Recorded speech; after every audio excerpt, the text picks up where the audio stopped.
Hello friends, आज का video बहुत इंपॉर्टेंट है बिकॉज ये एक बहुत कॉमन इश्यू है जो अक्सर पेशेंट्स मुझसे शिकायत करते हैं। तो फ्रेंड्स, आज हम बात करने वाले हैं कि अगर दांतों के बीच में स्पेसिंग है तो वो किस वजह से है और उसका सबसे सही इलाज क्या हो सकता है और उसमें नियर अबाउट खर्चा कितना आता है। तो फ्रेंड्स, आज का वीडियो बहुत इंपॉर्टेंट है, लास्ट तक बने रहिएगा। चैनल को सब्सक्राइब नहीं किया है तो प्लीज कर लीजिएगा। Let me start. Hello friends, I am Dr. Pratibha, oral implantologist, laser specialist and periodontist. Friends, मैं एम्पीरियन डेंटल गुरुग्राम इंडिया की फाउंडर और हेड सर्जन हूँ और आज मैं आपको बताऊंगी कि अगर दांतों के बीच में स्पेसिंग है तो उसकी क्या वजह है और उसका सबसे सही क्या इलाज हो सकता है कि वो इलाज जो आपके लिए बेस्ट हो और जिसे करके आपको कम से कम खर्चा भी हो और आपको बेस्ट पॉसिबल रिजल्ट भी मिल जाए। तो friends, without delaying any more, let me start. Friends, सबसे पहले जानते हैं कि दांतों में स्पेसिंग किस वजह से होती है। तो उसका एक कारण तो ये होता है कि अगर कोई टूथ मिसिंग है तो हमारे जॉ में स्पेसिफिक साइज और स्पेसिफिक नंबर ऑफ टूथ के लिए स्पेस होती है। तो अगर उसमें से कोई भी एक दांत या कोई भी टूथ मिसिंग है तो उसका स्पेस हो जाएगी। तो अगर वो दांत नहीं है तो बाकी सारे टीथ के बीच में स्पेसिंग हो जाएगी क्योंकि उनको तो कवर करनी होती है स्पेस। तो ये एक कारण है कि दांतों के बीच में अगर एक भी टूथ मिसिंग है तो उसकी वजह से दांतों में स्पेसिंग हो सकता है।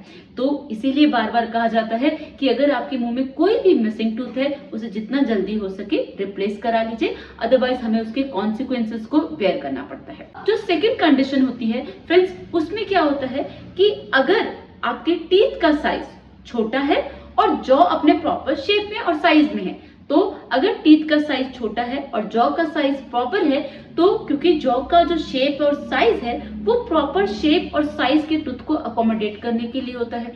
तो अगर टीथ के साइज छोटा है तो वो स्पेसिंग क्रिएट हो जाएगी जॉज में, तो उसकी वजह से भी दांतों में स्पेसिंग आती है। अब थर्ड कंडीशन कौन सी होती है फ्रेंड्स, जिनमें बच्चों में थंब सकिंग की हैबिट होती है। वो बच्चे अंगूठा चूसते हैं, उसकी वजह से दांत फ्लेयर हो जाते हैं। दांत जो ऐसे थे वो अगर ऐसे हो जाएंगे, फ्लेयर्ड हो जाएंगे, तो उनके बीच में स्पेसिंग आ जाएगी। तो कुछ हैबिट्स हैं स्पेशली थंब सकिंग की, उसकी वजह से भी दांतों के बीच में स्पेसिंग होती है। अब एक और कंडीशन होती है फ्रेंड्स, उसे पायरिया और पेरोडोंटाइटिस भी कहा जाता है।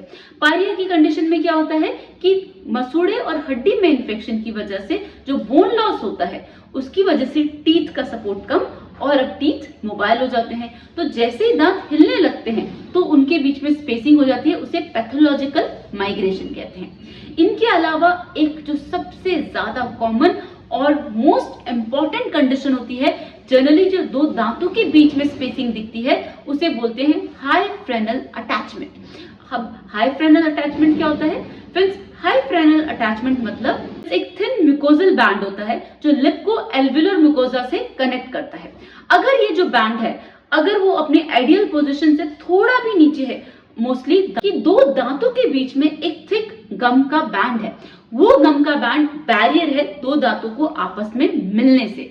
तो जब तक आप इस बैरियर को रिमूव नहीं करेंगे, इस एबनॉर्मल और हाई फ्रेनल अटैचमेंट को रिमूव नहीं करेंगे, तब तक दो दांत आपस में नहीं मिलेंगे। अब कितना भी वहां पर क्राउन्स या विनियर्स लगा लीजिए फ्रेंड्स, वो बैंड दिखेगा ही दिखेगा। तो सबसे पहले हमेशा कोई भी आप इलाज करने जाएं या अपना कोई भी इलाज करवाएं तो हमेशा ये याद रखें कि अगर आपको ये प्रॉब्लम है तो इसका कॉज क्या है, किस कारण की वजह से आपको ये प्रॉब्लम हुई। तो जब तक आप उस कारण को नहीं हटाएंगे तब तक आपकी प्रॉब्लम सॉल्व नहीं होगी। नो मैटर आप कोई दवाई खा लें, कोई भी ट्रीटमेंट करवा लें, कुछ भी। तो always find out the right cause and first get that cause corrected. उसके बाद आप कोई भी ट्रीटमेंट कराएंगे वो हमेशा सक्सेसफुल रहेगा। तो फ्रेंड्स, अभी मैंने आपको जो भी कॉजेस बताए, ट्रीटमेंट से पहले वो कॉज रिमूव होना बहुत जरूरी है। उसके बाद अब जानते हैं कि इसके बेस्ट पॉसिबल ट्रीटमेंट क्या है। फ्रेंड्स, सबसे पहला होता है इनविसालाइन और ब्रेसेस। अब ये क्या होते हैं फ्रेंड्स? अलाइनर्स और ब्रेसेस हम तब करते हैं जब हमारा ऑक्लूजन, दांत जिस हिसाब से बैठते हैं, अगर वो एबनॉर्मल हो। अब अगर आपके दांत प्रॉपर्ली ऑक्लूडेड नहीं है, प्रॉपर्ली बैलेंस आपस में नहीं मिलते हैं, तो आप कोई भी ट्रीटमेंट करेंगे वो फेल हो जाएगा। तो ऑक्लूजन का बैलेंस होना बहुत जरूरी है। तो जैसे आपके ऑक्लूजन का बैलेंस होंगे, दांत आपस में प्रॉपर्ली अलाइन होंगे, प्रॉपर्ली आपस में बैठते होंगे, तो बहुत सारी कंडीशन में वो गैप अपने आप ही क्लोज हो जाता है। ऑलराइट। अब अगर गैप क्लोज होने के बाद भी अगर आपको टीथ का शेप और साइज अच्छा नहीं लगता, then we have other cosmetic treatment also. उसके अलावा अगर आपका ऑक्लूजन बिल्कुल ठीक है, बस दांतों के बीच में स्पेसिंग है, so friends here we can directly jump to the cosmetic treatment. अब कॉस्मेटिक ट्रीटमेंट में क्या क्या ऑप्शंस अवेलेबल हैं? फ्रेंड्स सबसे पहला ऑप्शन है कंपोजिट बॉन्डिंग्स और composite veneer. Friends composite bonding बहुत ही इकोनॉमिकल ट्रीटमेंट है और इसमें बहुत कम टाइम लगता है। ये एक चेयर साइड ट्रीटमेंट है जिसे जब आप आते हैं हम ऑन द स्पॉट ही कर सकते हैं। ये तो हो गए इसके एडवांटेज। इसका डिसएडवांटेज क्या है? फ्रेंड्स इसका डिसएडवांटेज ये है क्योंकि ये फिलिंग मटेरियल कंपोजिट से किया जाता है, इसकी इतनी ज्यादा स्ट्रेंथ नहीं होती।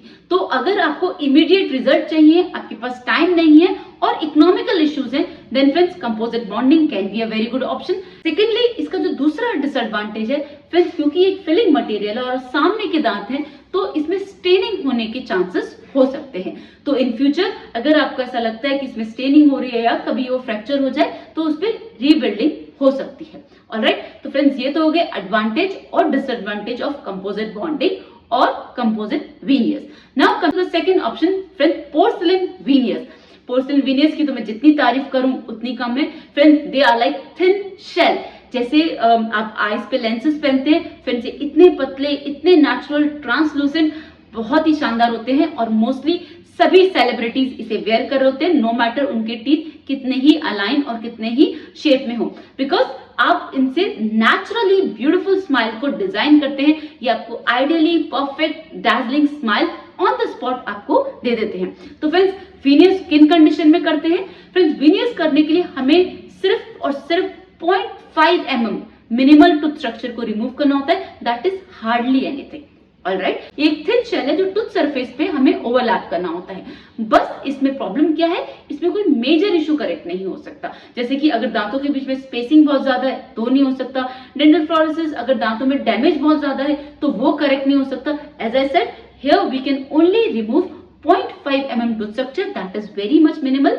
तो मेजर इशू करेक्ट नहीं हो सकते, लेकिन माइनर इश्यूज परफेक्टली करेक्ट हो सकते हैं और ये सिर्फ front surface of the tooth पे प्लेस करते हैं।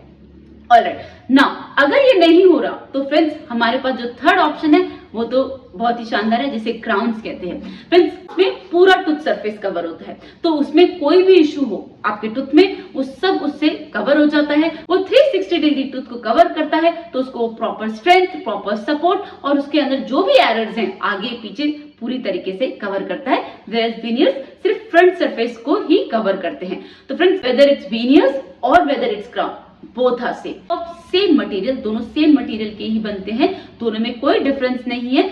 बस एक फ्रंट सरफेस को कवर करता है और दूसरा पूरे टूथ सरफेस को कवर करता है, दैट्स इट। तो friends according to the situation, according to the tooth condition, जहां पर जितकी रिक्वायरमेंट है हम उसे वहां पर प्लेस कर देते हैं। हमारा एम सिर्फ इतना है कि आपको आपकी खूबसूरत, आइडियल, कॉन्फिडेंट स्माइल मिल सके, which you can flaunt with full of your confidence and win this beautiful world. Friends आज के लिए बस इतना ही। चैनल को सब्सक्राइब नहीं किया है तो प्लीज कर लीजिएगा। See you in the next video. Thank you. Don't forget to flaunt your beautiful smile and that makes you so beautiful.